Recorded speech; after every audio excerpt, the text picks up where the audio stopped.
Joining us this morning on NBC 16 today from the Oregon Department of Forestry, Jessica New Year joins us to give us an update on how wildfire season's been going to this point as we approach the turn from July into August. Jessica, how are you this morning? I'm doing pretty good, I have to say so. Very good. Hey, and I think part of that's because you've not been overworked just yet this point in the season. It's been what feels like, at least from my point, you may disagree, not too busy of a wildfire season just yet. Is that a sentiment you share over there at ODF? Well, knock on wood. But we have been we've had definitely a fluctuating season. So we've had our peak, um, you know, times of activity. For example, we had the Rowena fire back in June, and in July we had a lot of lightning come through at one point, which required us to send out two of our incident management teams to go help out some of our districts.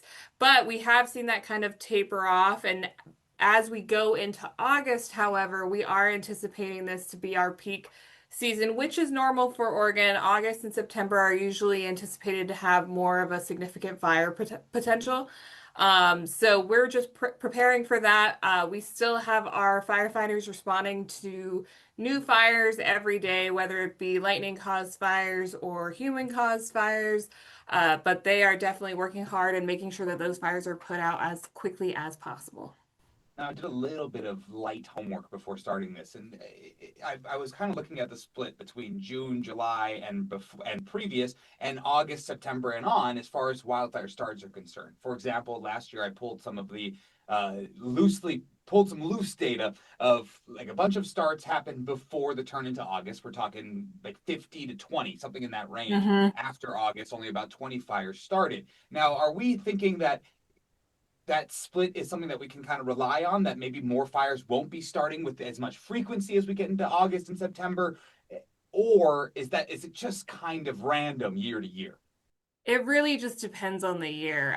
Last year was definitely an anomaly, and we were anticipating a similar year to last year in the what just the predictive services were showing us. And fuels wise, the it's about the same, but I can say, and we're still experiencing a lot of lightning as well, just not as much lightning as we had last year. I believe last year by this point we had already had easily like over 5,000 strikes across the state. And I believe last year we were already at about, I want to guess we were probably at about 80 to 100,000 acres already burned by this point. So our peak last year really started early July, whereas this year, again, it hasn't really been like the peak season yet. We've had really just those fluctuating uh, activity levels, which has been really good for our firefighters. It gives our firefighters, yes, a time where it's extremely busy, but also that time to rest afterwards, which is what we really want in order to maintain their longevity throughout the season. Speaking with the meteorologist here at the station, we're eyeballing this week a couple opportunities for some lightning strikes. What is it like to be in the Oregon Department of Forestry's office when when these types of storms are coming through? Is it a little bit like whack-a-mole as a lightning strike or storm moves through central and eastern Oregon as little starts pop up? Yes and no. Because we have a general idea of where those lightning strikes are going to happen, we are able to pre-position resources, especially our aviation resources. And then, yes, afterwards, because again, we don't know where the lightning exactly is going to strike. So that's when we send out our multi-mission aircraft to do some day or even night operations to look for new fire starts. That's when we have people, I mean, they're constantly monitoring them either way, but our people are looking extra hard after lightning on the smoke detection cameras to see if there's any new starts that pop up. Um, and especially with lightning, it can be difficult because if there's even like a little bit of moisture that comes with that, it's not enough to put the fire out, but more or less just smolders it. So the actual fire could ignite, like actually start smoldering and become a fire a couple days after the lightning hits. So we really look out for about a week after that lightning bust to for any new starts that pop up. And it just kind of depends on the severity, how many strikes there were. Where exactly it hit, if it did shift, that's, our pre-position resources might have to shift their routes a little bit. But we do our best to prepare beforehand so that way we can respond and keep those fires as low acreage as possible. As we sit here, kind of in the mid, I'm sort of qualifying it as the middle of the season. Correct me if I'm wrong, but it feels like we're kind of right smack dab in the middle of all the warmer months. But Mhm. what is the status? What are we looking like for our ODF crews? How are they hanging in? And are we, do we have the staff and resources that we need to continue to have a successful wildfire season? Yeah, our crews are doing good. Luckily the morale has been fairly positive across the board, and like I said, it hasn't been this just constant up here. It has been kind of a fluctuating, which again gives them that rest and helps keep morale steady and keeps them safe in the end too, because they're not, working on fumes.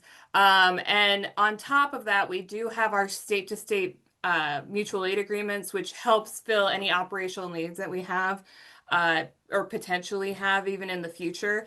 And so, really leaning on those partners when we need it. We've already had a couple of states come by. I think the furthest away was New Jersey or Florida that have come to help on a couple of our fires. And just even if it's like an engine or a couple engines or single resources, those single resources are again helping to relieve our local resources just that much to give them rest, which is what they need. So we're positive looking into the next couple of months. Again, going into August and September, we're anticipating it to be a significant fire potential, and so with that, we're ready for a lot, I guess you could say. We're ready for more fires to pop up. We don't know for sure how it's going to turn out. I wish we could see into the future. But we are very lucky that we haven't had that, constant like last year. Last year there was like a heat dome and then a bunch of lightning, and that went on for easily a month and a half straight, which is very difficult on local resources, our incident management teams, our federal and out of state resources. It just creates this uh, a difficult time as a state, basically, when it comes to resources. So we're in a lucky spot of having that fluctuating weather and that fluctuating fire as well. So looking into the next couple of months, we're anticipating more fire, but at the same time, our firefighters are prepped and ready to go. Now, last year we saw record-breaking acreage across the state. Are we on track to be anywhere near that? Is it too hard to say, or is it you just kind of got to watch as the season continues to roll out? Well, last year as a state last year, we had roughly 1.9 million acres burned. So far this year, according to the Northwest Interagency Coordination Center, Oregon has burned 146,589 acres, which, as you can tell, is significantly less than the 1.9 million But acres I'm burned sure you last at year. So ODF again, we're are. knocking on wood. We want to keep it positive, and we're hoping to stay on that track. Now, I'm sure even with those, one fifth of the per whatever the amount is, far less than what we saw last year in total. But what's your message to folks at home as we continue to move through these warm months?